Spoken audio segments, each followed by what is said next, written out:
ہم لوگ اس چیز کا فیصلہ نہیں کر پاتے کہ بھائی ہم اس کو کہاں پہ رکھیں۔ اس گلی محلے کی کمیٹی کا بینیفٹ تو صرف یہی ہوتا ہے نا کہ ہمیں ضرورت کے وقت پیسہ مل جاتا ہے، ہم چھوٹی موٹی ضرورت کے اندر مسئلہ ہے، ہمیں سائیکل لینی ہے، بچے کو سائیکل لے کے دینی ہے، یا بچے کا اسکول یا کالج میں ایڈمیشن کروانا ہے، تو ہمیں فلیکسیبلٹی کی صورت میں پیمنٹ بآسانی مل جاتی ہے، لیکن پیسہ گرو نہیں کر پاتا۔ کچھ لوگ اپنی سمجھ کے مطابق اپنا پیسہ اٹھا کے مختلف بینکوں کے اندر سیونگ اکاؤنٹ میں ڈال دیتے ہیں، فکس ڈپازٹ کے اندر۔ اس میں ہوتا کیا ہے کہ ہمیں سال کے بعد چھوٹی موٹی رقم 5% یا 6%، چونکہ اس پرافٹ کا تعین ہوتا ہے قائبر کے اوپر، جب بھی اسٹیٹ بینک آف پاکستان قائبر کے ریٹ کو پلس یا مائنس کرے گا، زیادہ یا کم کرے گا، تو اس کا اثر آئے گا ہمارے پرافٹ کی ویلیو کے اوپر۔ اس میں سب سے بڑا جو بینیفٹ ہوتا ہے وہ یہ ہوتا ہے کہ ہمارا جو اصل لگایا ہوا سرمایہ وہ نہیں کہیں جاتا۔ یہ بھی الٹیمیٹلی کمیٹی کی ہی صورت بن گئی کہ ہمارا پیسہ اس لیول سے گرو نہیں ہو پاتا جیسے ہم ایکسپیکٹ کر رہے ہوتے ہیں۔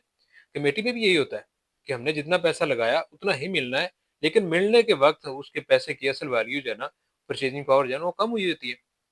اس کے برعکس اگر ہم سٹاک مارکیٹ کے اندر اپنا پیسہ انویسٹ کرتے ہیں تھوڑی سی سمجھ بوجھ کے ساتھ، تو ہم اس سے سٹاک مارکیٹ سے اپنے پیسے کو 2 گنا نہیں، 4 گنا نہیں، 10 گنا، 20 گنا بڑھا سکتے ہیں، لیکن اس میں ہمیں ٹیکنیکس اور سمجھداری، اپنی عقل کو استعمال کرنا پڑتا ہے۔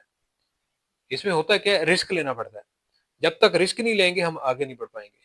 جو رسک لیتا ہے وہی آگے بڑھتا ہے۔ دنیا کے جو کامیاب ترین لوگ ہیں نا، کسی ایک بندے کی اگزامپل دیتے ہیں کہ جس نے رسک نہ لیا ہو۔ جس نے رسک لیا ہے وہ دنیا کے اندر راج کر رہے ہیں، کامیاب ترین ریچسٹ ترین لوگ ہیں وہ۔ تو جس بندے نے رسک لینا ہے نام تو اسی نے کمانا ہے۔ اب اگزامپل دیکھیں ایلون مسک کی، وہ دنیا کے آج 2025 کے امیر ترین شخص ہیں دنیا کے۔ انٹرویو کے دوران کسی نے ان سے پوچھا کہ آپ اپنی پلاننگ کیسے کرتے ہیں؟ انہوں نے کہا ایلون مسک نے کہ میں اپنے آنے والے 10 سالوں کی پلاننگ کر رہا ہوتا ہوں کہ میں نے اگلے 10 سالوں کے اندر کون کون سے گولز اچیو کرنے ہیں، کیا کیا میرے ٹارگٹس ہیں، میں نے اس کو اچیو کرنا ہے۔ لیکن بات یہاں پہ ختم نہیں ہوتی، بات یہاں سے شروع ہوتی ہے۔ اب پلان تو کیا انہوں نے 10 سال کا، 10 سال کے اندر میں نے یہ پروجیکٹ کرنے ہیں، میں نے یہ اچیومنٹس کرنی ہے، اس کے لیے انہوں نے اسٹرگل بھی شروع کر دی۔ ہر بندہ پلان کر رہا ہوتا ہے کہ میں نے اگلے 10 سالوں کے لیے یہ پلان کیا ہے، میں نے یہ جو ٹارگٹ سیٹ کیا ہے میں نے یہ اچیو کرنا ہے۔ لیکن ایلون مسک کا کہنا تھا اس سے آگے جو اصل بات ہے، انہوں نے کہا کہ میں نے پلان کیا ہے اگلے 10 سالوں کا ٹارگٹ، لیکن میں نے یہ کرنا ہے کہ اس 10 سالوں کے ٹارگٹ کو 1 سال کے اندر اچیو کرنا ہے۔ یہ ہے رسک۔ اگر تو میں کامیاب ہو گیا تو میں کامیاب، نہیں ہوا کوئی بات نہیں، 10 سال کا پلان تو ہے یہ پیچھے، لیکن مجھے پتا ہے اپنی ایبیلٹی کے اوپر مجھے ٹرسٹ ہے کہ میں نے یہ 1 سال کے اندر 10 سالہ پروجیکٹ اچیو کر لینے۔ یہی رسک ہوتا ہے، جو بندہ رسک لیتا ہے وہی آگے نکل جاتا ہے۔ اب میں بتاتا چلوں کہ چونکہ پاکستان کے اندر مرد و خواتین آج کل ایک پیج پہ ہیں، جہاں مرد کو اہمیت حاصل ہے، خواتین بھی ان کے پیرالل شانہ بشانہ ساتھ کھڑی ہیں۔ کرکٹ کا میدان دیکھ لیں، ہاکی کا میدان دیکھ لیں، کسی سپورٹس کو دیکھ لیں، یا کسی بزنس ایکٹیویٹی کو دیکھ لیں، اسٹڈی دیکھ لیں، کسی ایک سنگل شعبے کو اٹھا کے دیکھ لیں، خواتین مردوں کے شانہ بشانہ کھڑی ہیں۔ لیکن میں سمجھتا ہوں سٹاک مارکیٹ کے اندر خواتین بہت پیچھے ہیں، خواتین رسک نہیں لیتی۔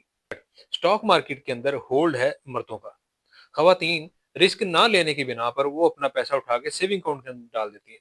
اسی بنا پر جو ان کے ٹریڈرز ہیں، ایجنٹس ہیں سٹاک مارکیٹ کے، ان کے اندر آپ کو اکثریت، چیدہ چیدہ تو ہوں گی لیکن اکثریت جو ہے، میجورٹی جو ہے وہ مردوں کی ہے۔ تو اس سے یہ ظاہر ہوتا ہے کہ خواتین یا تو اس شعبے کے اندر اپنا انٹرسٹ نہیں ظاہر کرتی، یا ان کے پاس اتنی ایبلٹی نہیں ہے کہ وہ اس پلیٹ فارم کے اوپر اپنا لوہا منوا سکیں۔ تو میں ذاتی طور پر سمجھتا ہوں خواتین کو بھی اس شعبے کے اندر انٹری کرنی چاہیے، تاکہ یہ شعبہ بھی باقی شعبوں کی طرح پھل پھول سکے۔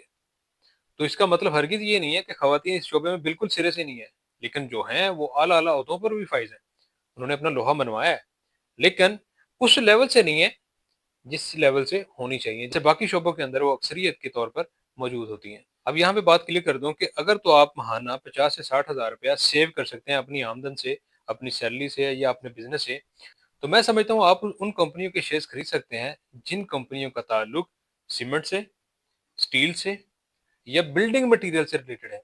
آپ ان کمپنیوں کے شیئرز خرید رہے ہیں کیونکہ اب موسم چینج ہو رہا ہے، گرمی کا موسم آ رہا ہے۔ عام طور پر گرمیوں کے اندر کنسٹرکشن کا کام بڑی تیزی سے ہوتا ہے، عروج پہ ہوتا ہے۔ سردیوں کے اندر چونکہ ان کی شرح تھوڑی کم ہوتی ہے، لیکن گرمیوں کے اندر یہ کام بڑی تیزی سے پھل پھول رہا ہوتا ہے۔ تو میں سمجھتا ہوں کہ اگر آپ کے پاس آپشن ہے کہ آپ ماہانہ 50 سے 60 ہزار روپیہ اپنی انکم سے، اپنی سیلری سے بچا سکتے ہیں تو آپ کے پاس آپشن ہے ان کمپنی کے شیئرز خریدنے کی۔ اب میں بتاتا ہوں کہ اسٹاک مارکیٹ کے اندر جو ہونے والے نقصان ہوتے ہیں نا، جو ذہن میں ہوتے ہیں، اس سے کیسے بچا جا سکتا ہے۔ جو ملکی معاشی حالات ہوتے ہیں وہ اسٹاک مارکیٹ کی عکاسی کر رہے ہوتے ہیں۔ جب پولیٹیکل سٹیبلٹی ہوگی تو اسٹاک مارکیٹ بڑے ردم کے ساتھ چل رہی ہوگی، آپ کو اچھے پروفٹ بھی ملیں گے۔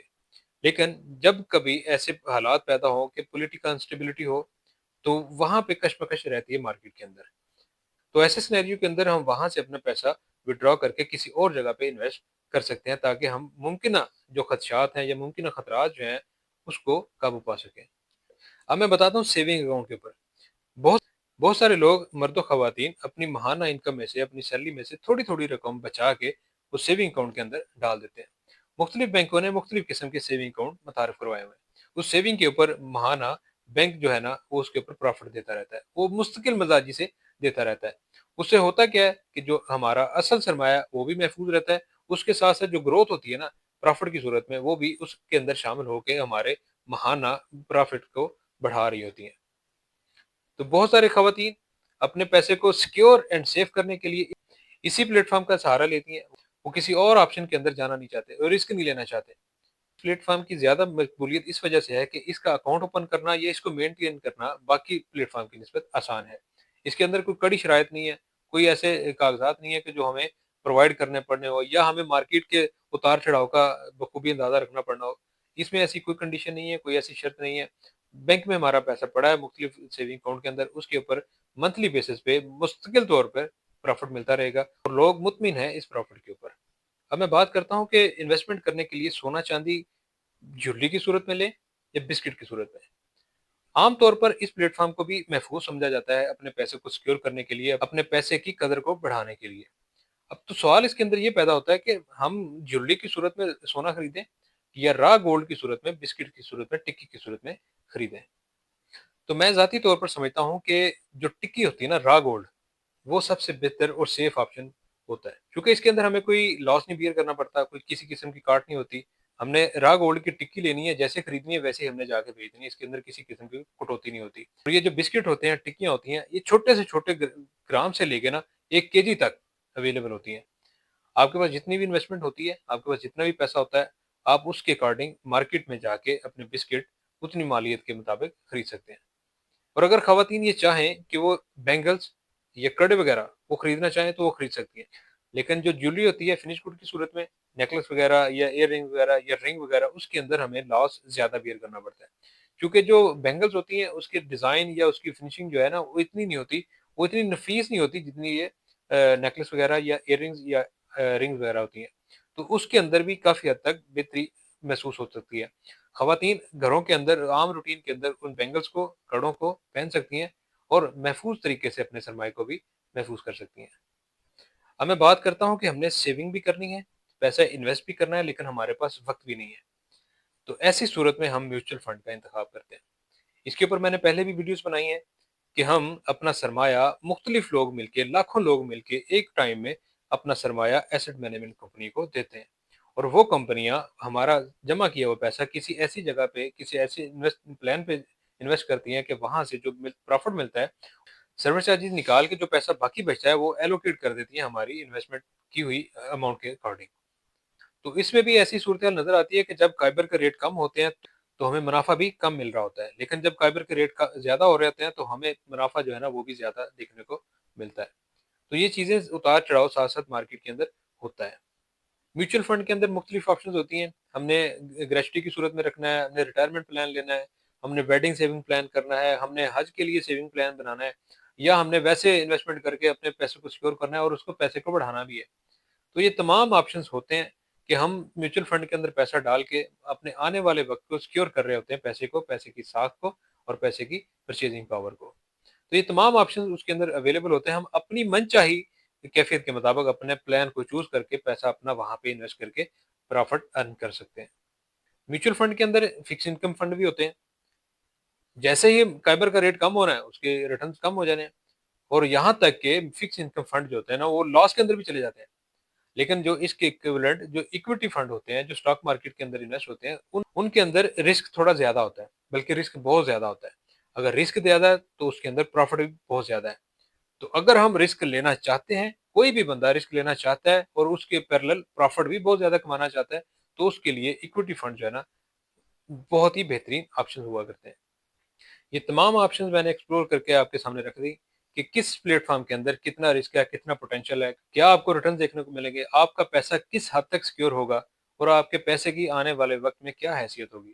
یہ تمام چیزیں آپ کے سامنے. اب آپ نے اپنا پیسہ کہاں پہ انویسٹ کرنا ہے، کتنا رسک لینا ہے، وہ ٹوٹلی ڈیپینڈ کرتا ہے آپ کے اوپر.